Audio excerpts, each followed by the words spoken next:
Flower kag pot stands patok ang negosyo ilabi na subong nga nagadamo na gid ang mga plantito kag plantita. Presyo sa mga dekalidad nga stand sa boundaries ang Talisay kag Bacolod, hibalon garing balita nga aton gintutukan.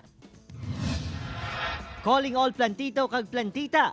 Nasobrahan na bala kadamo ang inyong mga tanom kag nabudlayan na nga paigoon sa sulod sang balay o kun sa ugsaran? Ang sabat, mga plant kag flower stand nga patok man yung negosyo subong nga pandemya. Kaangay na lang sang ini mga stand nga human sa steel nga nakalinya sa boundary sang Talisay kag Bacolod. Makagalanyat nga itsura, fit for every plant parent. Ginggaan gid mayo man kay ginggaan sang tawo ang chimpo ang tanom nga kumbaga sa makabulig sa depress ka bala.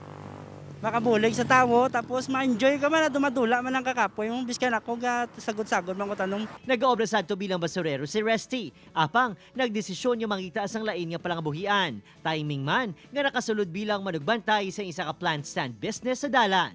Kung ikaw plantito kag plantita, areo pwede na niyo makabulig man sa inyo kag matungtungan sa tanom niyo. Ang presyo depende sa size. Ang 3 feet nga stand ara sa 600 pesos. Ang rectangular stands ara sa 1,200 pesos ang bilog. May Z-types man nga mabakal sumugod 750 pesos. May tag 2,000, 3,000, tub-tub 10,000 pesos. Sa medyo madamo sang sinuptan, 50,000 pesos ang ining antigo nga golden plant stand. Bale usado naman sa pero mas mayo kay damol ang tubo sir mabato halimbawa sa mga bugat ng mga paso, mga banga, masarangan yan ni sir ngamon inobra nga flower stand. Ang panigurado ni Resty, mabakod kag pulido ang ila stands. Bagay sa mga plantito kag plantita nga wala nagapangduha-duha nga magpagwas ang kwarta para sa mga tanom nga ila ginasagod kag ginabalandra.